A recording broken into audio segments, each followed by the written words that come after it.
Olá! Hoje nós começamos o 17º episódio do EBM Talks.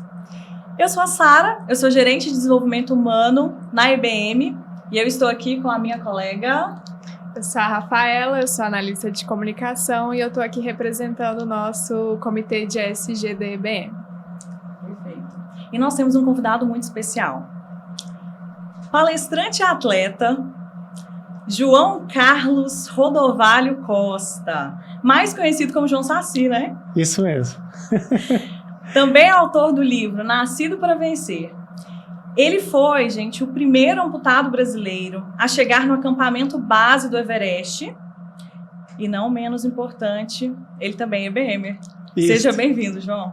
Agradeço pelo convite, é uma honra estar aqui falando com todo mundo e estar participando aqui, compartilhando um pouquinho da minha história, um pouquinho das minhas vivências, dos meus aprendizados, de tudo aquilo que aprendi durante a minha trajetória de vida. Legal. Obrigada, João. Obrigado. Obrigada, Rafa. Obrigada. Bom, esse é um episódio um pouco diferente, né, aqui do nosso Talks. Nós trazemos o João, né, que é um dos nossos colaboradores, para contar para a gente a sua história, falar sobre a importância do esporte e, claro, do mercado de trabalho, né? A gente, nesse resuminho, né, acho que todo mundo aí está curioso para entender a história do João, né? Principalmente falando ali sobre o Everest, né? Só que antes disso, João, uma coisa que é muito importante para esse momento aqui é entender a sua história enfrentando o câncer. Então, eu queria que você compartilhasse conosco que história que é essa, que baita história de vida, hein, João? Baita história de vida, dá um livro, né? Não é à toa que tá aqui o livro, que se chama Nascido para Vencer, uma vida de superações, onde eu conto um pouquinho da minha trajetória, porque eu sempre disse para as pessoas, né? É algo que eu digo, uma coisa é eu contar minha história, outra coisa é a pessoa ler, ver os aprendizados que ela teve ali, ver os insights que ela tem, de repente, lendo a minha história, incorporar os aprendizados, levar isso para a vida dela. A minha vida começa assim, vamos dizer, eu sou nascido aqui em Goiânia, nascido e criado aqui em Goiânia, morei durante um bom tempo, até meus 22 anos, depois eu mudei para o Rio Grande do Sul, morei 12 anos lá, e atualmente voltei para Goiânia em 2019. Mas a minha história mesmo, tudo começa aos 17 anos de idade, episódio 17 anos de idade, já tem umas coincidências aí, e eu digo que não existe coincidência, sempre tem alguma coisa que move. E começa aos 17 anos de idade, quando eu recebo um diagnóstico de câncer, aos 17 anos, que eu tive que fazer uma cirurgia no joelho, porque eu tinha um tumor muito grande no joelho, tinha um caroço ali, na época eu não sabia que era um tumor. Fiquei com isso durante um bom tempo, e quando eu fiz uma cirurgia, o médico retirou o tumor, deixou um pedaço dentro, e um dia chegou para minha mãe e falou assim, não teve como fazer a biópsia, vamos esperar mais um mês, e desse esperar um mês, se voltar a crescer o tumor, a gente abre e tira novamente. Minha mãe não aceitou muito aquilo, já foi para um outro médico, já pegou as lâminas no laboratório que tinha dito que tinha necrosado o tumor, mandou para outro laboratório, e no mesmo dia já veio o resultado que era câncer, só ia mandar para a cidade de Botucatu para saber o tipo e a intensidade do tumor. Eu fui diagnosticado com sarcoma de Ewing.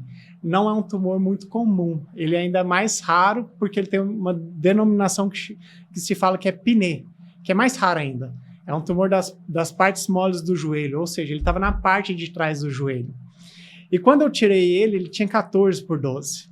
É um tumor muito grande. Ele é mais ou menos o tamanho da minha mão fechada. Uhum. E fiz a cirurgia, retirei. E quando minha mãe me deu o diagnóstico, falou, meu filho, saiu o resultado da biópsia, você tá com câncer. Primeira coisa que eu falei para ela, mentira, não tô com câncer. Tá louca, mãe. Da onde você tirou isso, né? 17 anos. 17 anos. E a primeira coisa que eu sempre falo, você nega a realidade, nega aquilo que você vai passar a enfrentar. E eu percebi que tinha um carocinho muito pequeno na parte da frente do joelho. E comecei a fazer quimioterapia. E mesmo fazendo quimioterapia, o caroço cresceu. Ele triplicou de tamanho. Fiz uma ressonância. E nessa ressonância veio dizendo que a única solução era a amputação. Minha mãe escondeu, porque ela sabia que eu iria ler essa ressonância. E fui conversar com o médico para falar sobre a questão da cirurgia. E normalmente nas minhas palestras eu conto para as pessoas. Eu falo assim, eu lembro exatamente do que aconteceu. Ele sentou na cadeira, ele balançou a cadeira 1, 2, 3 vezes. Ele estava tomando coragem para dizer o que ele ia me falar. E ele falou, João, a gente vai ter que fazer uma cirurgia um pouco mais agressiva. Nessa hora eu já dei um berro, falei, não quero amputar minha perna. Não quero. E naquele momento, chorei, tremia, de tão nervoso, chorava, até que veio uma força maior, eu digo que essa força maior é Deus, me centrou, e eu perguntei para ele, quando que a gente tem que fazer a cirurgia? Ele, o mais rápido possível. Eu, quando que é o mais rápido possível? Ele, na sexta-feira. Eu, beleza, na sexta-feira a gente faz a cirurgia. Isso era uma terça. Na sexta-feira eu já estava entrando para fazer a cirurgia. E eu fui diagnosticado com câncer justamente no ano que eu iria fazer 18 anos. Aquela expectativa, né? Vou fazer 18 anos nesse momento e tal, vou fazer faculdade, vou começar a trabalhar, vou ser responsável por mim, vou falar para minha mãe que, mãe, acabou, tenho 18 anos, agora eu mando em mim, e não é nada disso, né? E naquele momento a vida me cobrava uma outra posição. E quando eu fiz a cirurgia para amputação, faltava 1 mês e 28 dias para o meu aniversário de 18 anos. E foi dia 1º de junho de 2001. Ali nasceu o João Saci. Aí as pessoas perguntam, por que eu apelido João Saci? João Saci porque só tem uma perna. É o cara que faz de tudo somente com uma perna. Sim. E que descobriu que aquilo que não limita, transforma. Perfeito. A amputação poderia ser uma limitação, mas não me limitou. Eu me descobri uma pessoa muito mais capaz com uma perna só. E a partir daquele momento eu teria que construir uma nova vida. E foi assim. Fiz o tratamento de quimioterapia, fiz meu aniversário de 18 anos. Naquele momento, os médicos falaram para minha mãe comemorar, que ela não saberia se a gente teria um próximo. E eu estou aqui com 40 anos indo para 41. Não parece, né? Mas eu tenho 40 anos já indo para 41, graças a Deus. E eu brinco que eu nasci para contrariar algumas estatísticas. Porque o tumor que eu tive, as pessoas que são diagnosticadas pela primeira vez, 70% sobrevive. Pela segunda vez, é 30%. E a taxa de sobrevida, né, que a pessoa sobrevive após o primeiro diagnóstico, é 10 anos. Estamos em 2024, completando 23 anos. Então, sigo contrariando algumas estatísticas. Naquela época, eu já nadava, já era um atleta de natação, e quando eu amputei minha perna, o meu professor de natação chegou assim para mim e falou, João, ainda bem que você amputou a perna. Eu, por que, professor? Como assim, ainda bem que eu amputei a perna? Porque sua pernada era uma bosta. Essa abraçada era uma maravilha. Pô, professor, que isso, né? E eu brinco que ele me ensinou a enxergar as coisas positivas daquilo que é negativo. E eu voltei a nadar, voltei a competir depois de terminar o tratamento. E quando eu pulei dentro da piscina, eu vi que eu era tão capaz quanto qualquer outra pessoa que tinha as 2 pernas, porque eu nadava tão bem quanto meus amigos. Aqui eu vou resumir um pouquinho mais. Fui conquistando diversos títulos brasileiros. Meu primeiro título brasileiro no 100 metros costas foi 1 ano depois de terminar meu tratamento de quimioterapia. E no auge da minha carreira, depois de ter feito o índice para a Paralimpíada de Atenas, no auge da minha carreira, fiz meus exames de rotina e descobri o câncer pela segunda vez. Aí eu penso, caramba, 22 anos, o que eu fiz para merecer? Joguei pedra na cruz? Só pode, né? Deus está me castigando, está me punindo por tudo isso? Todos esses pensamentos vêm na cabeça. Passo esses questionamentos. E na época eu fiz a ressonância e apareceu, na verdade foi uma tomografia, e apareceu 12 nódulos no pulmão. Aí o pessoal perguntava, você fuma? Eu falo, não, eu era atleta de natação. Mas foram metástases desse primeiro câncer no joelho. Fiz a cirurgia, retirei 12 nódulos do pulmão. Foi o momento mais difícil da minha história. Foi o momento onde eu sempre falo para as pessoas que eu queria acabar com a minha dor. Na verdade, não é que eu não queria mais viver, eu não queria mais sofrer. Tem uma diferença aí. E naquele momento eu pensei em suicídio. Porque eu estava em São Paulo, longe da minha família e longe de todo mundo. Cheguei na sacada do 15º andar. E pensei, não, era muito mais fácil acabar com toda a minha dor agora. Olhei para o sol se pondo, tinha dado uma chuva torrencial lá em São Paulo, e vi o sol se pondo. Falei, caramba, eu entendi que a vida continuava mesmo após a tempestade. Saí daquela sacada, e eu digo que eu saí daquela sacada para viver todos os meus sonhos. Foi difícil o tratamento. Eu cheguei a pesar 52 quilos. Eu tenho 1,85 m. Com 52 quilos, era só a capa do Batman. Batia um vento e saía voando. E tava muito magro mesmo. Por conta do tratamento. Porque eu fiz um tratamento que destruiu a minha medula. Fiz um autotransplante de medula, doei medula para mim mesmo. Então, foi um tratamento muito pesado mesmo. Mas eu voltei a nadar, voltei a competir. Ali isso foi em 2006, quando eu fiz o transplante de medula, 8 de fevereiro de 2006. Ali eu nasci novamente, porque quando você faz um transplante de medula, você zera toda a sua imunidade. Uhum. É como se você fosse um recém-nascido.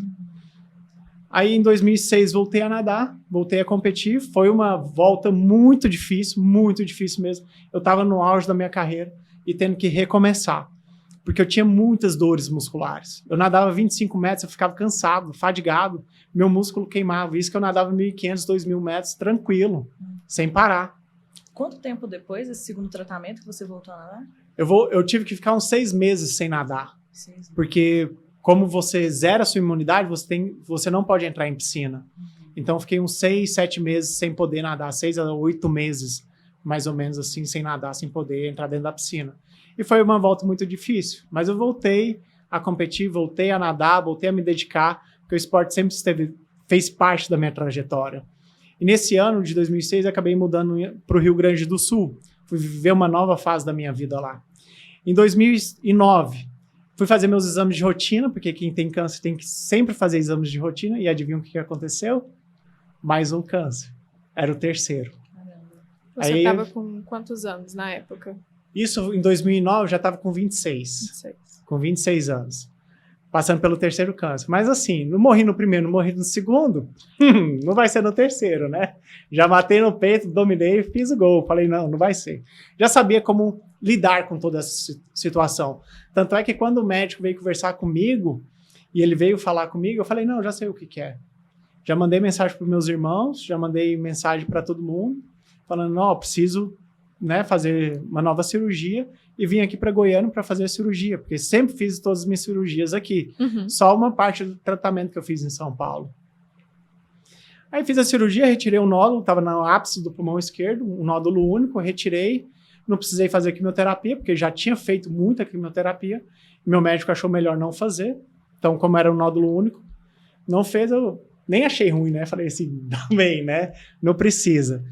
Aí em 2010, fui fazer meus exames de rotina, mais um câncer. Era o quarto. E dessa vez o médico falou que teria que tirar parte do meu pulmão esquerdo. E nas palestras eu falo assim, ali eu aprendi a fazer sacrifícios para seguir vivendo. Porque ele falou, a gente vai ter que tirar parte do seu pulmão esquerdo. Eu falei, cara, faz o que for necessário. Eu quero continuar vivo. Eu quero continuar vivendo. E ele retirou parte do meu pulmão esquerdo e falou que eu não seria mais competitivo. Mas essa é uma opinião dele. Não é a minha opinião. Eu sei quem eu sou. Eu sei da minha capacidade. Eu sei o que eu preciso fazer. Ok que ele estudou, ele sabe de vários casos de pessoas que não voltam, mas eu sei a minha capacidade, eu sei aquilo que eu consigo fazer. E voltei a nadar, voltei a competir, porque quando eu voltei a nadar, eu falei, eu não vou fazer isso daqui só por fazer, eu tenho que competir, eu gosto de competir. Aí em 2013, eu me formei em gestão financeira, em 2014, eu me aposentei das piscinas, já não tinha mais a mesma motivação. Fiquei uns 6 meses sem fazer nada, só comendo e bebendo, comecei a entrar em depressão. Aí fui ver nas redes sociais o pessoal fazendo uma atividade física, todo mundo destruído e feliz. Eu falei, eu quero fazer isso, quero fazer, vou lá fazer. Fiz uma aula experimental, passei 3 dias com o braço assim. Eu não esticava o braço. A gente brinca que é a síndrome do T-Rex, né? Você fica com o braço curtinho. Sim. Ainda bem que eu sou careca, né? Não tinha tanto cabelo para arrumar, porque não dava para arrumar. E acabei fazendo crossfit, me apaixonei. Desde então não parei mais de treinar. Comecei a treinar no crossfit. Aí em 2015 comemorei a alta do câncer, porque depois de 5 anos sem ter câncer, você é considerado curado. A chance de você é de qualquer outra pessoa que nunca teve. Mas, né, contrariando algumas estatísticas, aí eu fiz meus exames de rotina em 2016 e veio mais um câncer, o 5º. Aí você fala, nossa, caramba, o 5º, né? Mas o 5º foi o mais tranquilo, mais rápido de todos. Eu continuei treinando todos os dias até antes da cirurgia. Eu fiz a cirurgia dia 22 de dezembro. Dia 21 de dezembro eu estava treinando. Dia 22 de dezembro fiz a cirurgia. Dia 24 de dezembro eu passei o Natal em casa. Eu me programei para isso. Falei, não, eu sei o que eu preciso fazer, mas eu não quero passar o Natal no hospital. Me nego a passar o Natal em casa, aliás, no hospital. Quero passar em casa. Treinei, fiz tudo que era preciso. Cara, e eu tomava uma medicação que me deixava ansioso. Aí como que você combate a ansiedade? Fazendo exercício. De 1 hora eu fazia fisioterapia respiratória para sair o mais rápido possível do hospital. As experiências anteriores me ajudaram nisso. Uhum. Aí em 2017 comecei a contar a minha história, porque as pessoas falavam assim, nossa, João, você treina crossfit com uma perna. Eu falei, não tem uma perna, não tem uma parte do pulmão. Aí eles, como assim, João? Aí eu contava, falava tudo, né? Eu disse, caramba, João, que história, né? Aí eu comecei a contar a minha história e comecei a fazer palestras. E eu falei, não, agora eu tenho que escrever um livro, porque as pessoas têm que conhecer a minha história de alguma forma. E o livro ele tem um impacto diferente do que você conta. E ele tem um alcance diferente do que você tem contando. Porque normalmente a gente está contando aqui, as pessoas que estão vendo o podcast vai conhecer, vocês estão conhecendo, mas quem não conhece, quem de repente nunca me viu, pode ter acesso ao livro, de alguma forma. Eu decidi escrever esse livro. Muita gente falava que eu não precisava. Eu falei, não, eu tenho que escrever o livro. Eu sei o poder que ele tem de impactar a vida das pessoas. E o que me deu mais certeza, assim, que eu estava certo de ter escrito o livro, foi que um dia ele foi vendido em Atibaia, foi parar em Paracatu, Minas Gerais, para ajudar um pai que estava com suspeita de câncer no rim, e que ele falou assim, João, eu já não enxergava luz no fim do túnel. O seu livro veio como um apoio para isso. Falei, pronto. Ali já está a razão de eu ter escrito o livro.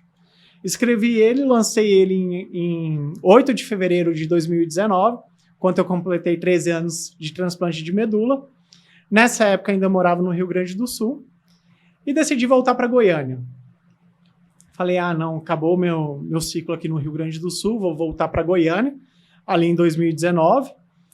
E quando eu voltei para Goiânia, eu falei, nossa, acabei de lançar meu livro, estou voltando para Goiânia, toda a minha história de vida não é em Goiânia, era no Rio Grande do Sul, uma história de trabalho, de estudo, e tendo que recomeçar minha vida, mas pensando assim, eu preciso botar energia para funcionar, eu preciso sair da minha zona de conforto, porque, tipo, cara, tá parado demais. Aí vi um amigo meu fazendo uma viagem, indo para o acampamento base do Everest, comecei a perguntar para ele, cara, como que faz?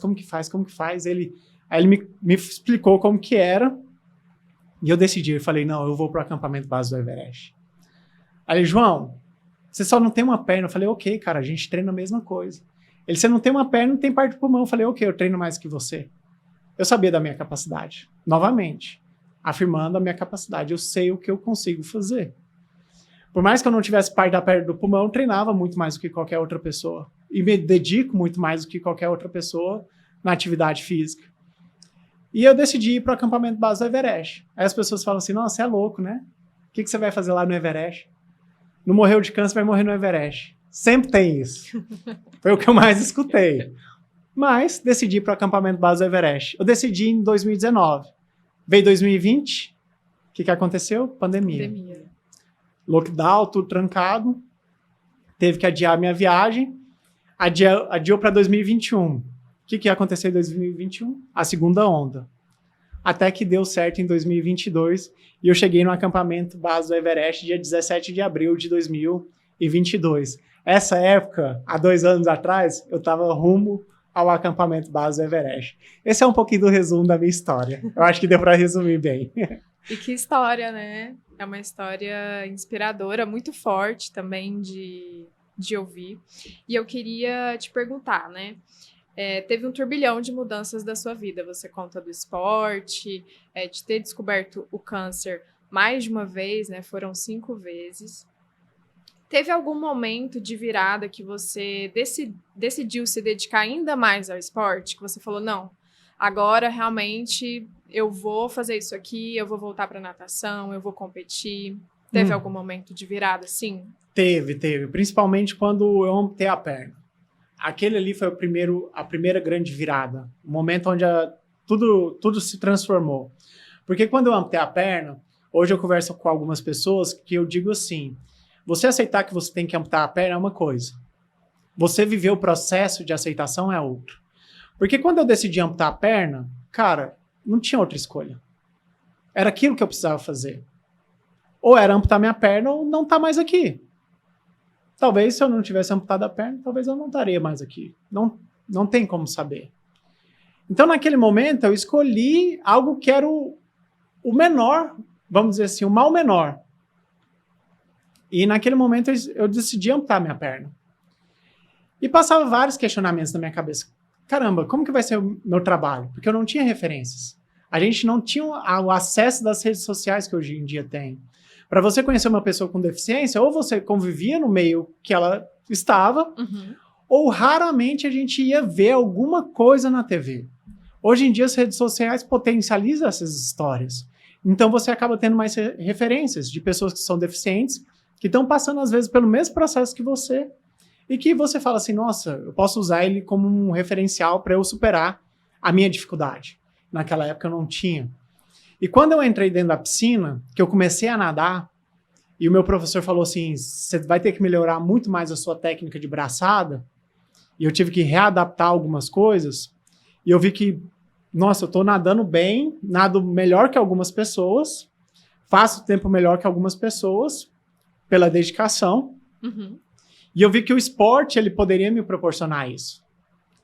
Que não seria a falta da perna que iria limitar os meus sonhos. Ou a falta da perna que iria impedir de eu viver aquilo que eu queria viver. Porque 17 anos para 18, os questionamentos passam. Nossa, será que eu vou ser um cara atraente? Será que alguém vai se interessar por mim? Será que eu vou conseguir trabalhar? Será que eu vou conseguir ter a minha rotina? Isso tudo passa. Ah, vou ter que viver dependente da minha família a minha vida inteira? Isso passa. E quando eu ganhei meu primeiro título, eu falei, eu sou bom nisso. Eu consigo fazer, nadar, me dedicar. Então, se eu me dedicar cada vez mais, eu vou ganhar mais coisas. Né? O esporte é isso, ele te traz essa motivação. E eu acabei, nossa, vou cada vez mais treinar e competir para que eu possa ser capaz de fazer muitas coisas. E a natação, ela me trouxe isso, né? De, ok, eu tenho a capacidade de estar realizando tudo aquilo que eu desejo, tudo aquilo que eu sonho. E depois o CrossFit, ele potencializou muito mais. Porque eu tinha noção assim, nossa, eu sou muito bom na água. Mas para andar na rua, nossa, preguiçoso. Vamos andar um quarteirão, João? Não, vamos de carro. Não andava de jeito nenhum. Porque eu não era adaptado a esse meio.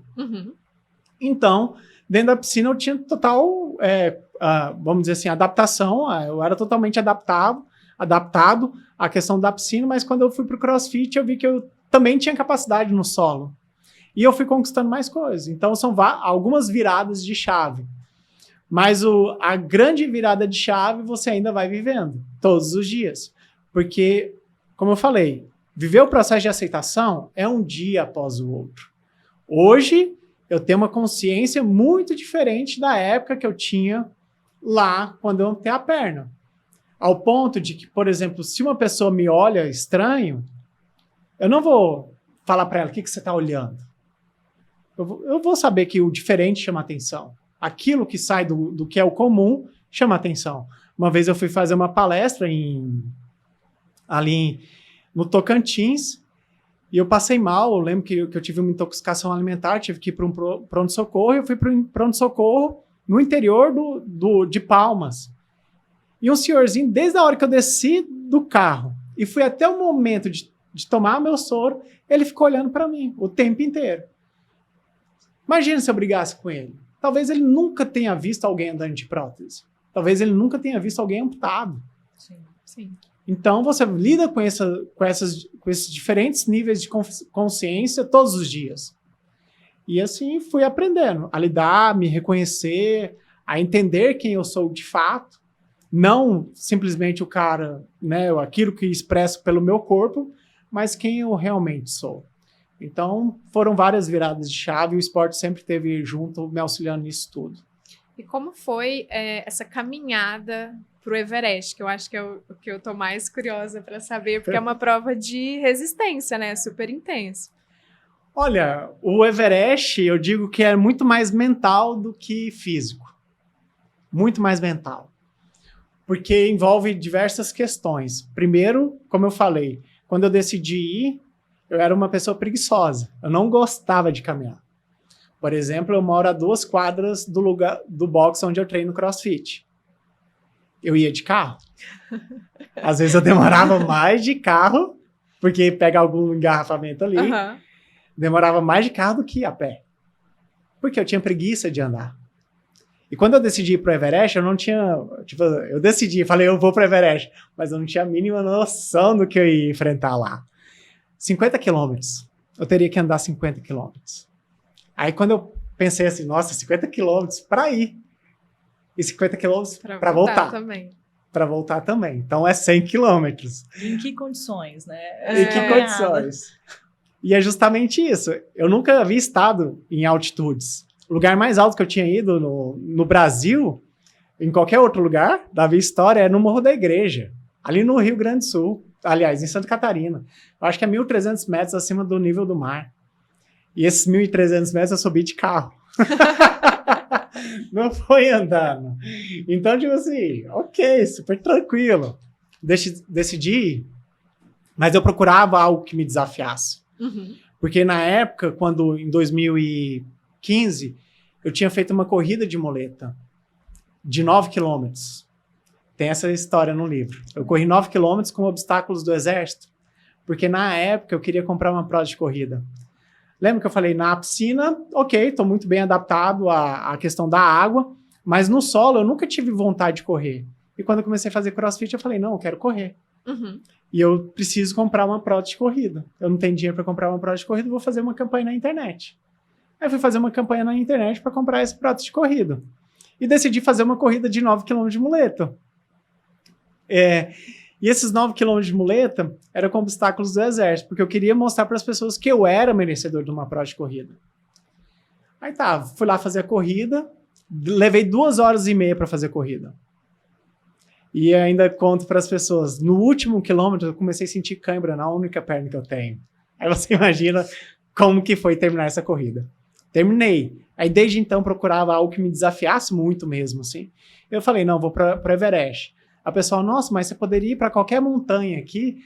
Falei, cara, eu também não tenho dinheiro para ir para Everest. Eu tenho que vender esse projeto. Qual que é a forma mais fácil de vender o projeto?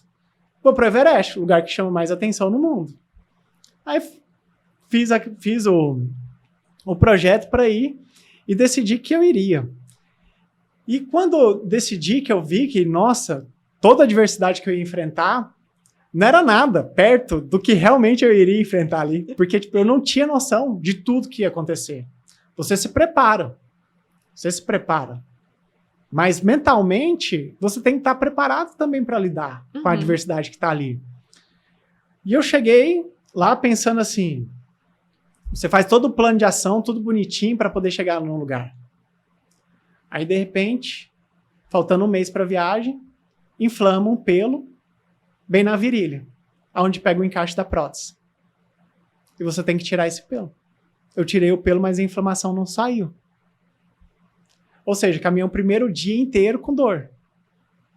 O dia inteiro caminhando com dor. 14 quilômetros com dor. Deu umas 6h30 com dor. Caminhando e pensando, essa dor vai passar. E me propondo ao desafio. Falei, não, eu chego de muleta, mas eu chego lá. Não importa a condição, eu vou chegar no acampamento base do Everest. E a partir do momento que você vai subindo, vai diminuindo a quantidade de ar. Vai ficando mais rarefeito.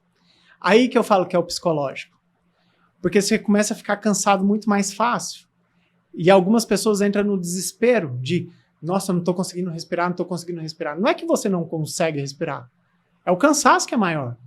Então você tem que ter a mentalidade de, ok, agora eu vou diminuir o ritmo, vou dar um passo, vou descansar, vou dar mais um passo, vou descansar. E a parte mais difícil foi subir de 2.800 metros para 3.600. E 400 metros de subida foi em 2 quilômetros. Ou seja, eu subi a montanha assim, ó, fazendo zigue-zague. E subi na montanha e olhando para cima e falando, não acaba essa subida. Pelo amor de Deus. E só uma perna puxando. Então, todos os dias era uma prova de resistência. Mas quando você pensa assim, nossa, 50 quilômetros, mas você dividindo em pequenas partes, fica muito mais fácil. Então, cada dia você comemorava uma chegada. Cada dia era um dia a menos, e isso sempre teve na minha mente. um dia a menos de quimioterapia, um dia mais próximo da minha cura. Um dia a menos de caminhada, um dia mais próximo do acampamento base. E assim eu fui seguindo, um dia após o outro, um dia após o outro. E teve gente que chegou no acampamento base e falou assim, João, só cheguei aqui porque você estava junto com a gente. Senão eu já teria desistido. Falava assim, nossa, o João tá lá, indo, firme, forte, segurando a barra. Se tá difícil para ele, tá difícil para mim também. Então, acabava que, pelo exemplo, você inspirava as pessoas. E eu digo que é isso que inspira muito mais. Eu posso falar um monte de coisa, mas se eu não fizer aquilo que eu faço, não adianta. Tem que ter essa congruência do que eu falo com o que eu faço. Então, acabou que ajudou muita gente a chegar no acampamento base do Everest. Por isso que eu digo, é muito mais mental do que físico. Porque você está todo o tempo ali lidando com as incertezas, lidando com o cansaço, com a fadiga de caminhar 3 a 6 horas por dia, subindo e descendo. Você fala, nossa, acabou a subida e a descida. Aí você fala, não, tem mais uma. Ah, essa daqui é a última subida. Nossa, aquela, ó, falta pouco para chegar. E eu lembro até hoje, quando eu vi o acampamento base pela primeira vez, eu vi ele no horizonte. Desse olhar no horizonte até chegar lá, foram 3 horas. Aí imagina você caminhando 3 horas, sabendo que você já viu aquele lugar que você quer chegar. Te dá mais motivação, te dá mais força, mais disposição, mas é cansativo. É muito difícil. Que baita história, João. E você se desenvolveu em diversas áreas, né? Contou aí, né, da história dele com o esporte. E o que nós gostaríamos de entender agora sobre a sua trajetória profissional no mercado de trabalho, né? Hoje você atua na área financeira da IBM. Isso. Conta pra gente se existiu alguma dificuldade no seu caminho em relação à sua colocação no mercado formal, né? Como é que foi entrar na IBM? Como é que você superou esses momentos para você se tornar o profissional que você é hoje? Então, como eu falei, minha trajetória toda profissional foi no Rio Grande do Sul. Comecei a trabalhar lá na área de atendimento ao cliente mesmo. E eu lembro que eu fiz um processo seletivo depois para ir para uma faculdade. Eu falei, não, tem que ir para essa faculdade, não importa qual lugar que eu vou trabalhar, mas eu tenho que ir porque é uma chance de eu estudar. Porque a faculdade oferecia bolsa de estudos para as pessoas que eram com deficiência. Uhum. Falei, não, vou aproveitar. E levou um tempo eu entender qual era a minha área assim que eu queria mesmo. Até que um tempo eu falei, não, vou fazer gestão financeira, que eu me interesso por essa área. Já tinha feito alguns cursos de mercado de capitais, já tinha me apaixonado por essa área. E acabei fazendo gestão financeira porque eu entendia que era a parte boa da contabilidade. Eu brinco com o pessoal que é formado em contabilidade, fala assim, gestão financeira é a parte boa, porque é a parte gerencial, é aquela parte que você não precisa fazer os lançamentos contábeis. Então é muito mais fácil. E acabei indo para essa área, me formei. E na época, lá na faculdade, tinha aberto um processo seletivo para a área de controladoria da universidade. E abriu externo. Aí eu falei pro RH, falei, eu acabei de me formar, tudo que vocês estão pedindo aqui eu tenho capacidade de fazer, porque foi o que eu estudei, então eu quero participar desse processo, mesmo que seja externo, eu quero participar. Porque eles tinham antigamente eles tinham essa questão, abre externo, a quem é interno não pode participar. Aí eles fecharam a vaga e abriu internamente, participei do processo seletivo, fui selecionado e trabalhei durante 4 anos e meio na área de controladoria, fazendo planejamento, controle orçamentário. Eu gostava dessa área porque eu brincava assim, todo mundo queria gastar dinheiro, mas eu pedia para eles justificativa porque que eles queriam gastar dinheiro. Ninguém gosta de justificar isso, mas tinha que justificar. Sabe como que é? Alguém tem que pedir, né? Alguém tem que pedir, alguém tem que cobrar, tem que fazer essa parte. Aí na época, inclusive na época que eu decidi sair da universidade, porque eu via que não tinha mais... ou eu esperava muita gente sair, ou eu fazia meu caminho, e eu vou fazer meu caminho, né? Não vou ficar esperando as coisas acontecerem. Me desliguei da universidade, eu ia me desligar e eu descobri o câncer pela 5ª vez. Foi bem nessa época. Aí eu fui fazer consultoria financeira em 2 fazendas, na área de cria e recria de gado, lá no Rio Grande do Sul. Trabalhei durante 7 meses com esse contrato. Foi um contrato que eu acabei entendendo que eu dei um passo maior do que eu poderia dar. Isso eu tenho plena consciência que, tipo, nossa, se eu pudesse voltar lá, eu fazia de outra forma, mas eu não tinha aquela consciência. Ou seja, eu aprendi com aquela dificuldade. Acabei saindo, né, desse contrato, foi um contrato PJ. Depois eu voltei para o mercado de trabalho, passou um tempo ali no Rio Grande do Sul e eu voltei para Goiânia. E quando eu voltei para Goiânia, eu decidi trabalhar numa área de vendas, na venda de uma academia, porque eu estava fazendo palestras. E eu falava, eu não sei vender, eu preciso aprender a vender, eu preciso aprender a conversar. Não sabia fazer isso. Onde o melhor lugar? No balcão de vendas de uma academia. Uma pessoa me deu a oportunidade, trabalhei durante 1 ano lá, veio a pandemia, né, a questão do lockdown. Acabou que também eu já tinha pedido para sair, porque tinha um desafio do Everest. Aí fiquei um tempo sem trabalhar, e foi quando eu conheci o Vasco, trabalhando numa outra empresa. A gente trabalhou junto durante... Na verdade, eu trabalhei junto com ele foi uns 6 meses. Vasco é o gestor dele. É o meu gestor. O Vasco é o meu gestor direto, meu líder. E eu digo assim, que quando ele falou da oportunidade da IBM, eu falei, Vasco, eu vou por você, cara.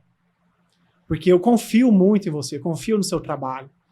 De tanto que a gente se dava bem lá na outra empresa. Então, eu falei assim, não, eu vou por você, topa esse desafio, né? Eu sei da minha capacidade, eu sei que eu posso entregar mais do que o cargo que você está exigindo e tal, mas eu quero ir para estar junto com você, porque eu acredito na sua liderança e no seu trabalho.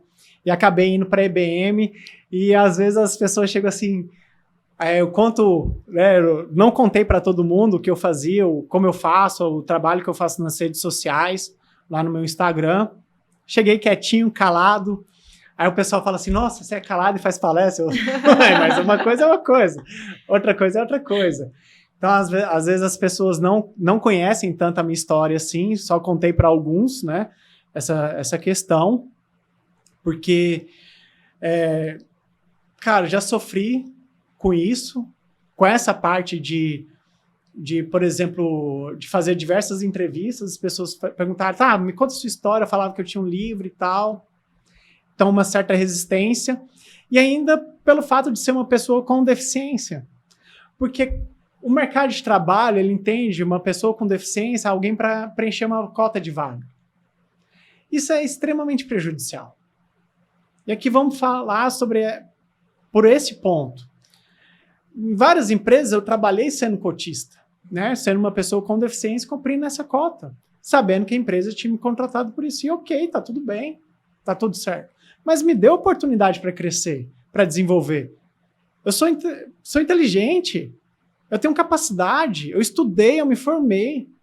Eu tenho capacidade de fazer muito mais coisas que muita gente. E, pô, você vai ver as vagas que tem assim, não, essa daqui é uma vaga exclusiva para uma pessoa com deficiência. Poxa, é uma vaga auxiliar e que, tipo assim, desmerece totalmente uma pessoa, às vezes. Ao ponto, que eu falo desse desmerecer, ao ponto de uma pessoa me mandar uma mensagem e falar assim, recebemos seu currículo aqui. Aí dá vontade de perguntar para ela, você leu o meu currículo? Para isso que você está me oferecendo? Ah, não, porque você é uma pessoa com deficiência. Eu falei, opa, calma aí, você só está me olhando pela minha deficiência? Você não está olhando para quem eu sou? Então aí já é capacitismo. Sim. Aí já é o capacitismo. Porque hoje eu digo que a pessoa que não tem capacitismo, não tem preconceito, que me enxerga além da minha deficiência. Ao ponto de, tipo assim, às vezes esquecer que eu sou deficiente.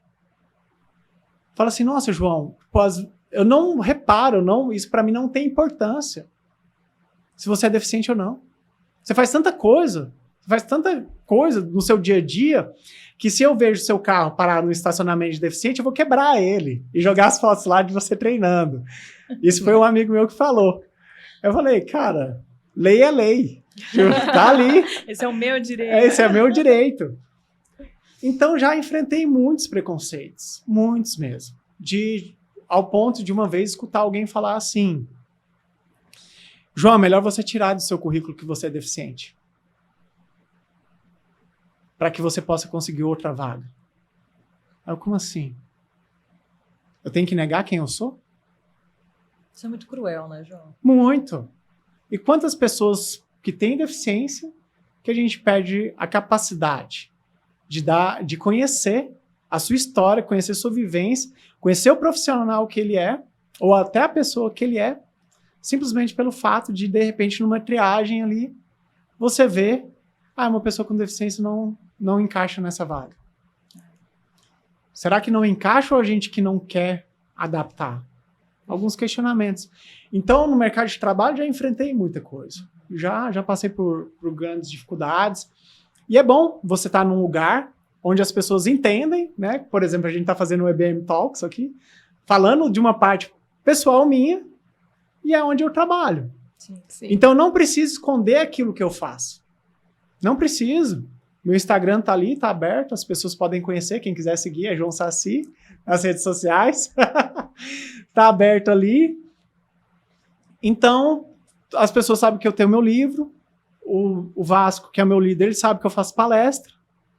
Então, ele sabe que eu estou entregando, ele sabe que eu estou fazendo. Falo com ele, Vasco, hoje tem uma palestra. Ele, beleza, vai lá, tá tudo tranquilo, faz o que você tem que fazer.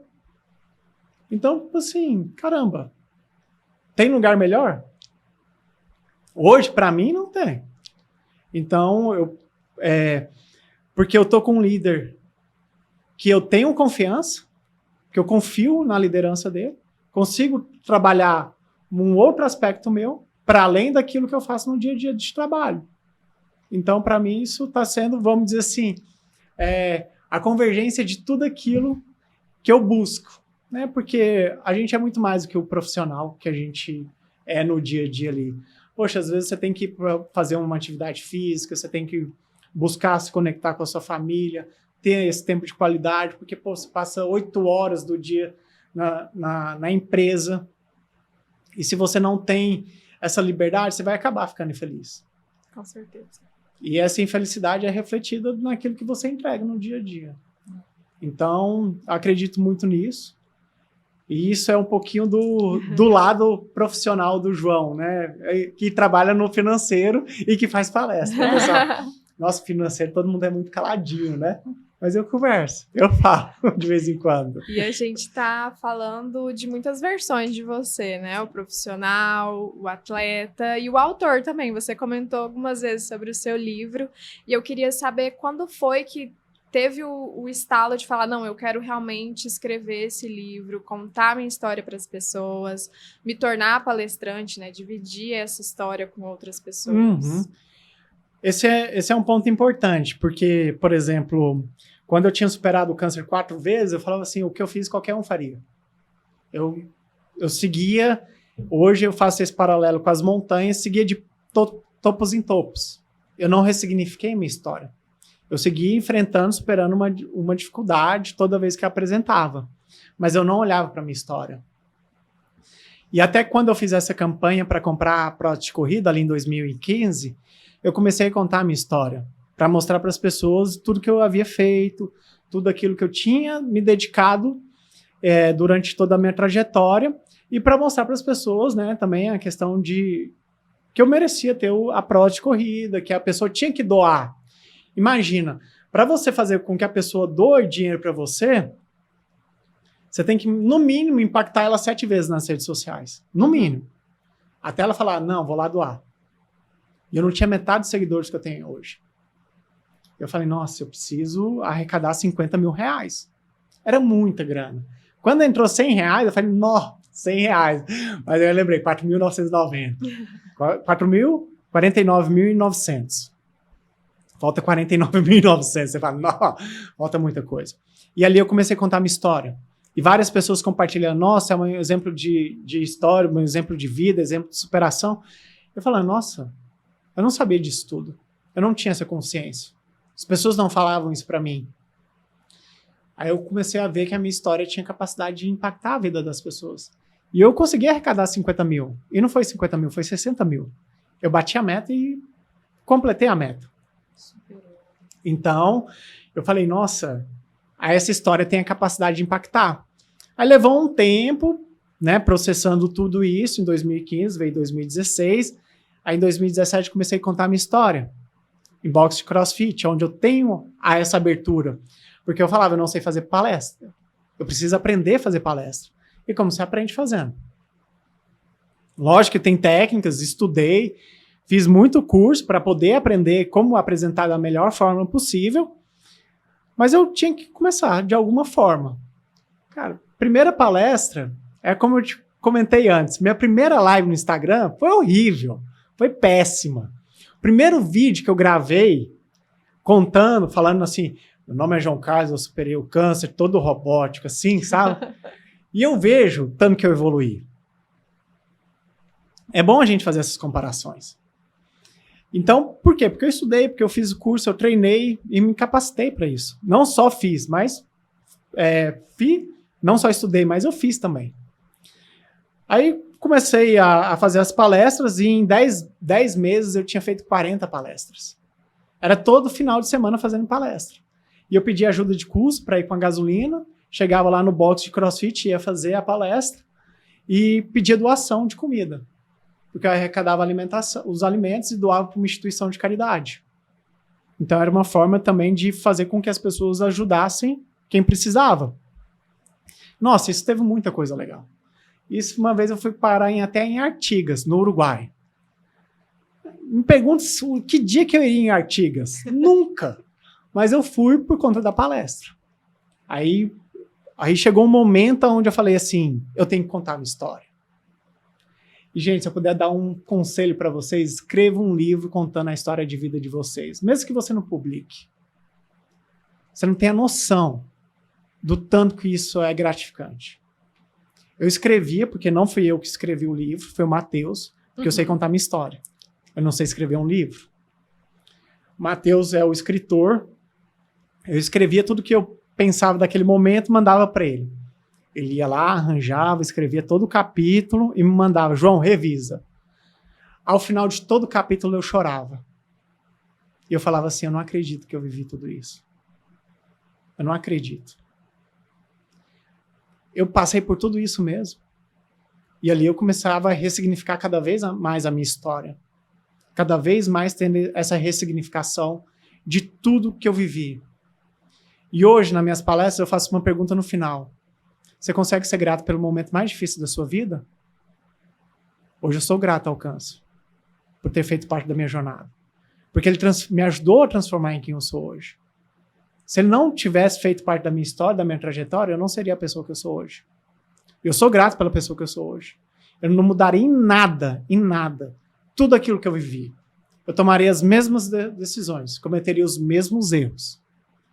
Porque hoje eu sou feliz com a vida que eu tenho. Alcancei tudo que eu queria? Não. Ainda não. Mas eu sou grato por tudo aquilo que eu já vivi. Então, se eu não conseguir ser grato pelo meu momento mais difícil, talvez ainda não tenha ressignificado tanto ele. E hoje eu já ressignifiquei. E escrever esse livro foi isso. E ele me proporcionou muitas coisas boas. Já comentei, né, do pai que leu e que não enxergava uma luz no fim do túnel. De pessoas que me mandaram já direct no Instagram e falando assim, eu li seu livro, me ajudou muito no meu processo de câncer de mama e hoje eu tô aqui feliz fazendo atividade física. É isso. A gente veio aqui para ser um fator de soma na sociedade, para fazer a diferença na vida dos outros, para deixar um legado. E hoje eu já deixei. Antigamente, eu morria de medo de andar de avião. Eu contei isso para uma menina, ela começou a rir. Ela falou, nossa, você passou por tudo isso, tinha medo de andar de avião? Eu falei, sim, tinha medo de andar de avião. Porque eu tinha medo de morrer. Porque eu falava assim, eu brincava, se eu morresse numa queda do avião, eu ia chegar no céu e falar assim, pô, Deus, tá de sacanagem? Passo pelo câncer 5 vezes e morro num acidente de avião? Pô, me manda de volta, né? Mas era... E hoje, quando eu entro dentro do avião, eu tenho certeza que eu já vivi todo o meu propósito. Todo não, porque ainda estou vivendo. Mas eu já entreguei muita coisa. E o livro, ele trouxe isso. Porque, é como eu comentei, contar a minha história é uma coisa. Você ler a minha história, aqui eu falei resumidamente, mas você lê a minha história, é outra. Tem gente que fala, João, não sei se eu dou risada, se eu choro, se eu faço alegria, se eu dou pulo de alegria ou não. Que, de repente, na corrida de 9 km ali, a pessoa está tão empolgada que fica caminhando de um lado para o outro. E fica falando, nossa, caramba, seu livro me inspirou a buscar mais coisas, a viver de verdade. Então, isso para mim é gratificante, essa fase de escritor. Aí me pergunta, quando que vem o próximo, né? Quando que vem outro livro? Do Everest já dá para escrever um livro. Claro, o Everest dá para contar. A gente pode contar muita história ainda do Everest. E hoje eu tenho um projeto, ele foi aprovado pela Lei Rouanet, de fazer uma reedição do meu livro, porque esse livro aqui não tem o Everest. Então essa reedição é para colocar um capítulo do Everest no livro, contar essa história. Porque eu continuei vivendo, né? Sim. Ainda estou viva aí para contar tanta história. E tem outros projetos também. Que demais. Muito legal. João, assim, eu acho que falando do meu sentimento, e eu acredito que o da Rafa deve ser muito similar, eu saio com o coração muito grato desse episódio, porque a sua história de vida ela é muito inspiradora. E ela faz com que, enquanto você vai contando da sua história, a gente comece a repensar muito da nossa vida, muito do que faz sentido. Você falou de propósito de vida. Você falou de encontrar o seu propósito. E isso é muito gratificante, assim, ver alguém que passou por situações tão difíceis. E acho que antes de você ser um vencedor, você é um aprendiz, né? Quando você fala da história com a doença, da história no mercado de trabalho, tudo você fala do seu aprendizado, da humildade, entender que às vezes deveria ter dado um passo para trás, quando você falou do mercado, mas isso foi importante para você estar onde você está hoje. Você trouxe a sua lealdade quando você falou do seu líder, né? E a gente viu o quanto é importante ter uma liderança de confiança. Uhum. Então, eu saio daqui com o coração grato. Quero te agradecer por isso, por você ser esse vencedor e poder compartilhar da sua história conosco hoje. Obrigada, Rafa, por estar comigo aqui Muito também. Obrigada, Sara. Muito obrigada, João. Eu que agradeço. Foi maravilhoso a história. Em vários momentos fiquei arrepiada aqui, me controlando. Deu pra perceber o brilho no olho. Sou muito sensível, dá muita vontade de chorar. E eu faço das palavras da Sara as minhas, assim. A gente escuta com um sentimento de gratidão, né? E de inspiração mesmo, admiração. Porque você teve ali vários momentos que você ficou inseguro, né? Teve diversas reflexões e ainda assim decidiu continuar a sua história, e a sua história é maravilhosa. Eu acho que o livro, né, com certeza deve contar mais detalhes, e o seu livro ainda está à venda, esse que você fez? Sim, esse livro está à venda ali no meu Instagram. Quem tiver interesse, tem a versão digital, aí é pela Amazon, pela Amazon você pode comprar. O livro físico pode ser diretamente comigo, ele vai autografado, vai com a dedicatória e tudo mais. Ah, que lindo. Tem esse detalhe, pode adquirir ali diretamente comigo. Tem outros projetos também que eu desenvolvo, né, ali no Instagram, quem quiser me acompanhar ali nas redes sociais. E tem um outro porém, né, quando a gente bate uma meta, o que a gente faz? Dobra a meta, né? E quando eu cheguei na IBM, foi justamente isso, eu fiquei olhando assim, caramba, olha que coincidência, né? Rumo ao topo. Porque eu cheguei no acampamento base do Everest, olhei para cima, o que eu pensei? Se tem gente que está aqui do meu lado que escalou o Everest, eu também posso escalar o Everest. E hoje eu tenho a meta de escalar o Everest. Aí eu pergunto, vocês têm dúvida que eu vou chegar lá? Não, eu não tenho mais. Eu também não, eu tenho certeza. Eu acredito em você porque você acredita em você. Eu já cheguei lá. Eu durmo e acordo todos os dias pensando nisso. Eu vou chegar lá no topo do Everest. Até teve uma coisa muito bonita que uma pessoa falou: você já vive o seu Everest espiritualmente. Então, é isso. É questão de tempo, e o difícil é arranjar o dinheiro para conseguir chegar lá. Que não é um esporte barato, não. Aí é o próximo capítulo, né? É o próximo capítulo. Próximo documentário, porque eu já fiz um documentário pro Off, para essa viagem que eu fiz para o acampamento base, e agora eu quero produzir um outro documentário, porque a gente precisa de bons exemplos, né? Hoje em dia, cada vez mais a gente vê uma sociedade carente disso, e eu acredito que Esse documentário pode inspirar muita gente a enfrentar suas dificuldades, seu Everest, ou qualquer que for o seu problema, e superar e ter uma vida com muito mais propósito, né? Como foi dito, né, Sara? Com muito mais propósito. É isso. Rafa, mais uma vez, obrigada. Obrigada por dividir essa mesa Obrigada. comigo. Obrigada, João, por compartilhar a sua história conosco. Eu que agradeço. Muito obrigado, pessoal. Muito Obrigada obrigada. por nos assistir. Muito obrigada. Até a Até o próximo.